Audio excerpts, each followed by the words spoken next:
Olá a todas e todas, eu sou Juliana Pankniak, graduada em História pela UFSC, mestranda em História Global, atuando na linha de pesquisa História Global do Trabalho, pelo programa de pós-graduação dessa mesma universidade. E hoje eu estou aqui para conversar um pouco sobre a minha pesquisa. Antes de começar, eu quero agradecer à UFSC e a todas e todos que se dedicaram para tornar possível esse simpósio e deram a oportunidade a mim e a colegas de estarmos aqui. A minha pesquisa é sobre o trabalho feminino durante o século XVIII, na vila de Nossa Senhora da Luz dos Pinhais, hoje Curitiba. 3 dos objetivos dessa pesquisa são investigar as modalidades e espaços do trabalho feminino na vila, pesquisar as estruturas familiares para abordar questões sobre o trabalho doméstico não remunerado e analisar de que maneiras a exploração do trabalho feminino está alocada em uma estrutura que insere-se na longa duração e que integra e articula a colônia com as economias centrais europeias. Norteada por uma perspectiva que considera as imbricações entre gênero, classe e raça, as categorias aqui são tomadas em um sentido heurístico para o estudo do contexto colonial. Ao observar o trabalho feminino na vila de Curitiba, eu exploro de forma integrada aspectos socioeconômicos e culturais. Percebendo que práticas locais são constituídas por dinâmicas que envolvem outros espaços, a investigação assume, ao mesmo tempo, um enfoque local, que situa a localidade nos marcos mais amplos de cadeias, fluxos e trânsitos, que a inseriam e, ao mesmo tempo, a mantinham em uma zona de fronteira em relação à economia mundo capitalista. Para contribuir na compreensão do trabalho feminino desse período, a investigação se debruça sobre as variadas modalidades do trabalho.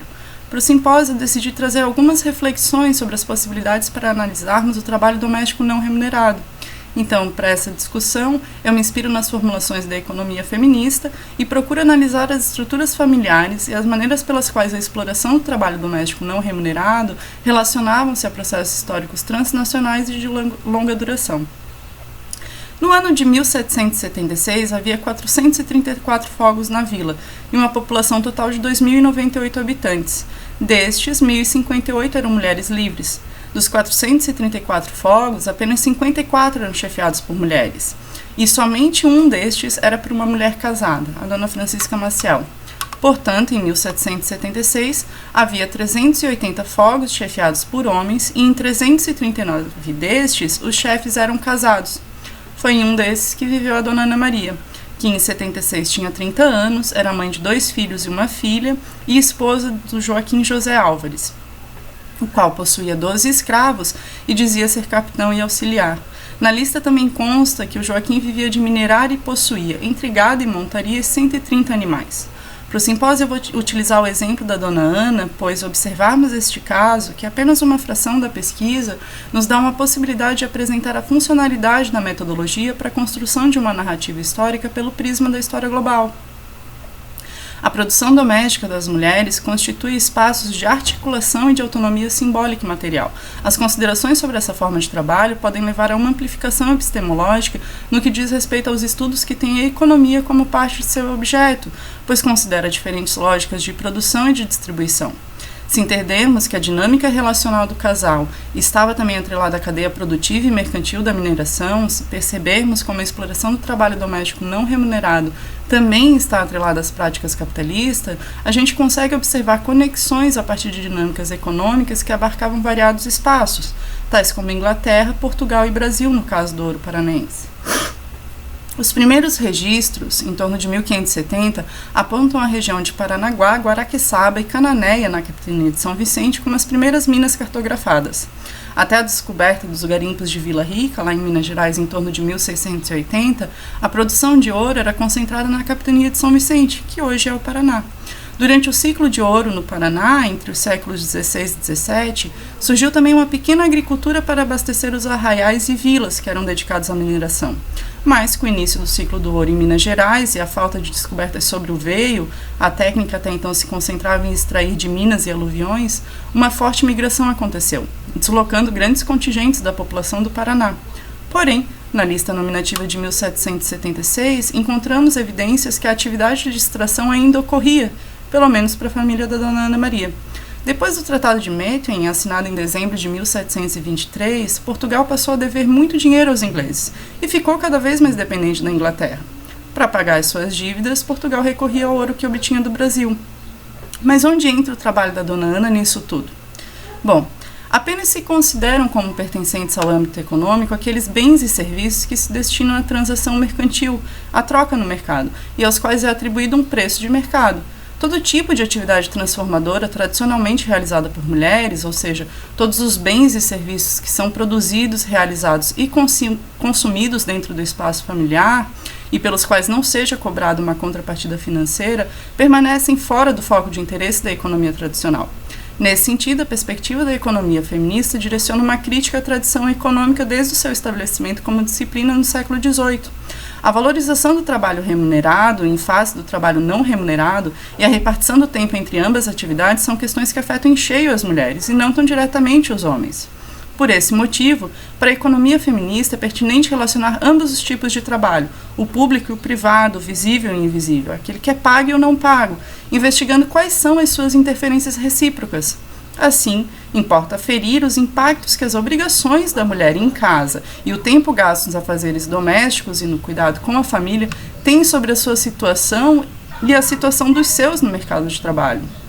No contexto teórico do feminismo, revelar o gênero significa trazer à luz uma relação assimétrica de poder, que tem estado relativamente oculta e que suprime a atividade autônoma das mulheres. Essa relação assimétrica é sustentada seja por instituições sociais, seja por práticas simbólicas. A economia estabeleceu uma separação bastante nítida entre o tempo de trabalho e o tempo de não trabalho, considerando o primeiro trabalho produtivo e o segundo trabalho improdutivo. O trabalho produtivo refere-se às tarefas produtivas que possuem valor de troca, ou seja, são remuneradas no mercado. O resto do tempo, seja ele dedicado a alguma forma de trabalho não remunerado, ou ao ócio, lazer, ou atividades de higiene, cuidados pessoais ou familiares, é considerado como não trabalho ou trabalho improdutivo do ponto de vista econômico. Ele é tido como secundário e marginal e, por isso mesmo, subordinado ao primeiro. Uma parte importante desse tempo de não trabalho é dedicada à satisfação de algumas necessidades essenciais, como dormir, se alimentar, se lavar. O restante do tempo pode ser efetivamente dedicado ao ócio ou ao lazer, ou pode, ao contrário, ser dedicado aos cuidados com a casa e a família, aos enfermos ou aos idosos que necessitam de atenção diária. Esses dois últimos tipos são, respectivamente, trabalho doméstico e trabalho de cuidados.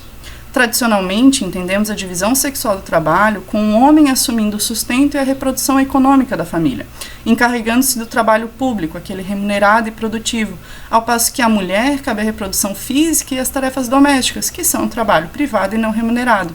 A prática continuada dessa divisão sexual do trabalho originou ideais sobre o que concerne a função masculina e a função feminina. Procurava-se, assim, evidenciar que a opção da mulher pelos trabalhos domésticos e dos cuidados familiares seria mais racional e adequada. Se a mulher optasse por ter uma vida profissional, desempenhando também uma ocupação remunerada, ela precisaria reduzir o seu tempo de lazer, uma vez que as tarefas domésticas continuariam a ser de sua responsabilidade.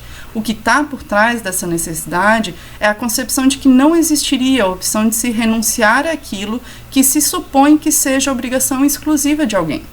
Ao lançar luz sobre as condicionantes e as características do trabalho doméstico não remunerado, as análises da economia feminista têm pretendido explicar, por um lado, quão importantes são as mulheres que o executam para a provisão de bem-estar de suas famílias e, portanto, por extrapolação, para o bem-estar social.